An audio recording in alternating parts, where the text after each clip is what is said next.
Hey everyone, this is John the Watch Concierge, and today I'm going to be reviewing my Swiss-made vintage Lucien Piccard watch that I got off of a guy in Hungary on Chrono24. It is a used watch and it isn't in the best condition, but it's still in a good condition that I think is worth keeping and buying. I think the only thing that it really needs is a new acrylic crystal. So does look a little bit scratched up, but nothing major, no major scratches, just kind of minor things. And the plexiglass, the acrylic, usually gets scratched up pretty easily, so that's understandable. But overall, it's actually in pretty good condition. The case back is not that bad looking, and the whole watch case itself is, and the dial also looks fine. So it's not a bad watch at all.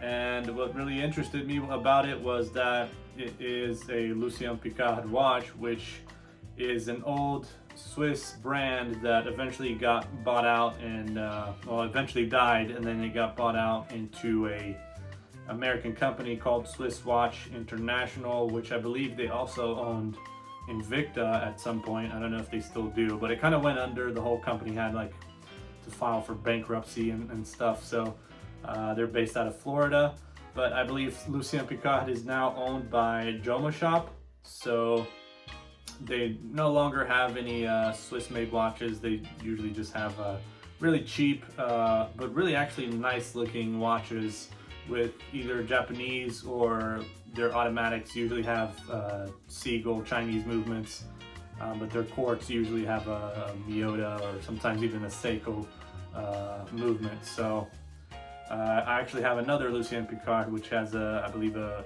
Seiko VK63 Mecha Quartz movement in it. So, but this one I actually bought along with another vintage piece that I own, which is the Technos, which I haven't showed yet, but it is a really nice piece as well, and I'll get to that eventually in my future videos. But for now, we're going to go over this brand and this watch.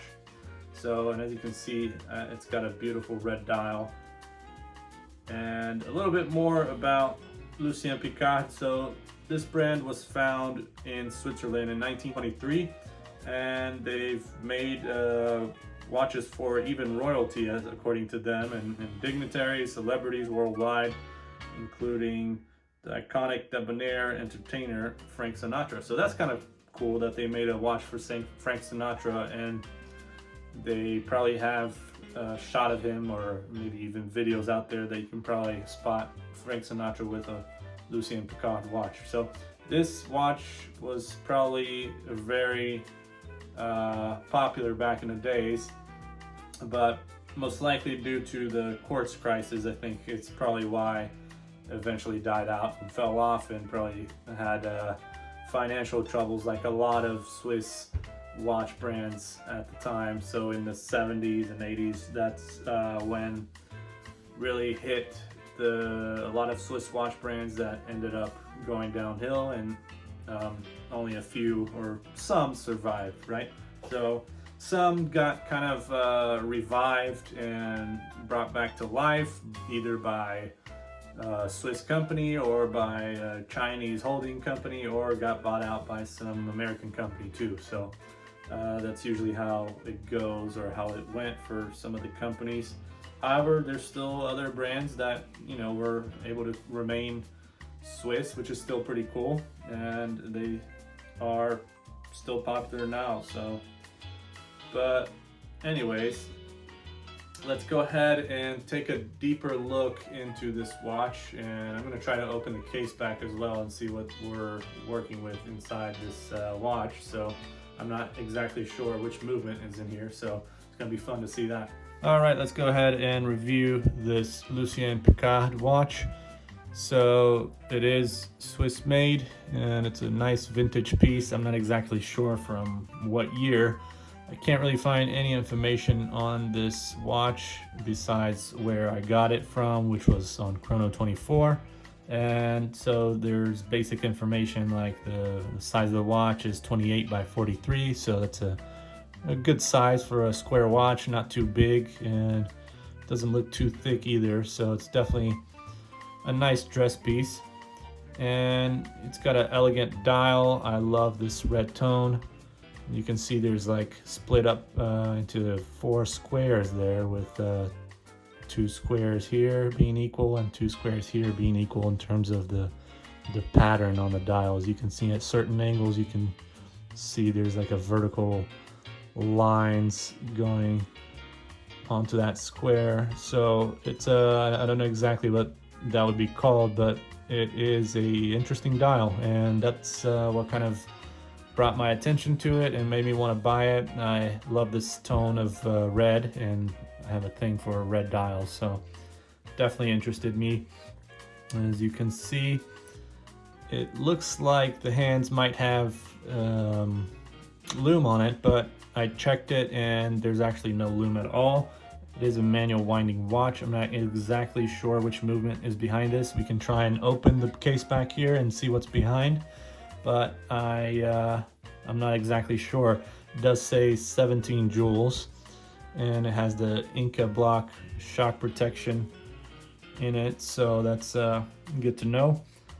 And the reference number on the back here says 24469. I tried looking it up, but again, I can't really find anything on this watch. And it is a stainless steel case back. I absolutely love the gold tone of the case mixed with the red dial. I think that goes really well, and this black leather strap here is really nice too. I'm assuming it's the original one, but I'm not exactly sure. I'm not too familiar with this logo here.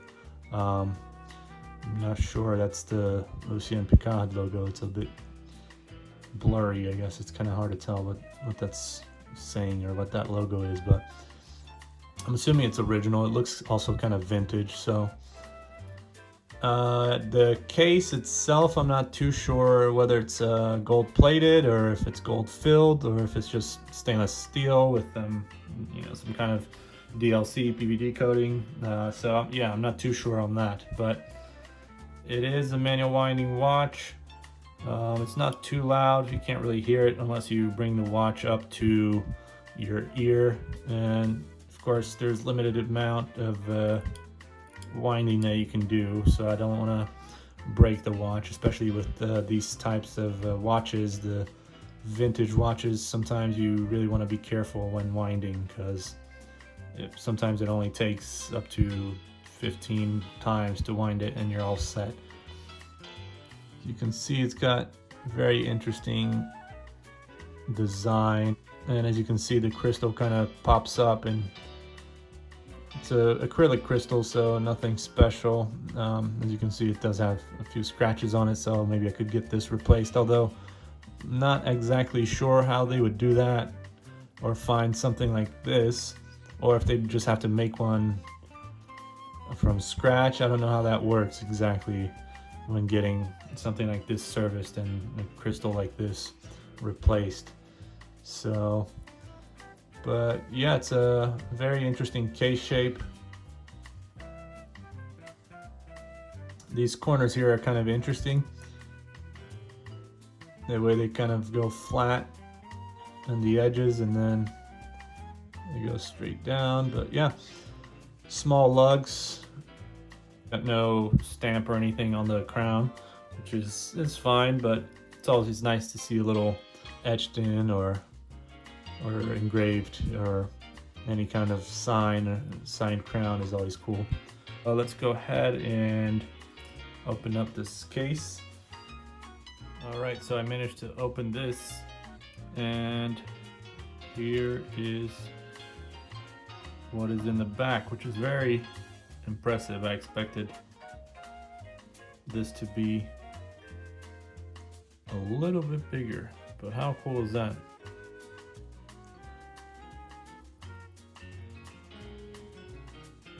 It's so tiny.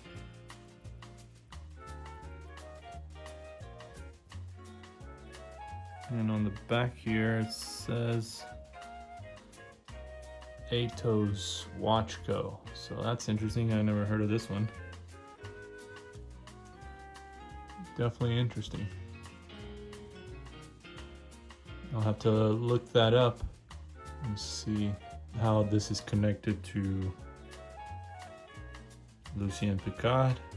And I'm guessing maybe they just made the case, so they just got their cases from this company, so perhaps that's why. So it looks like this Eidos watch company is actually the one also that maybe not only just made the case or the case back, but also this movement here. As you can see, there's indication right there, and it says really tiny. It's really hard to see, but it says Eidos Watch Company. I'll have to double check and see here exactly if there's a reference number for the movement or what type of movement it is. It doesn't really say, but as you can see, I think it also says Eidos Watch Company right there. But it's very hard to see anything else on there, so I'm not exactly sure what type of movement this is. But as you can see, it says Swiss, 17 joules, and it's very tiny. It looks like functions well, so it's cool to know. Thank you for watching this video and taking the time to watch, and hopefully if you enjoy, then you make sure to like, subscribe, and you can also comment if you have any feedback on this. I'd love to hear, and make sure to stay tuned for future videos, and make sure to check out all the other videos that I have on my channel. So thank you very much and take care.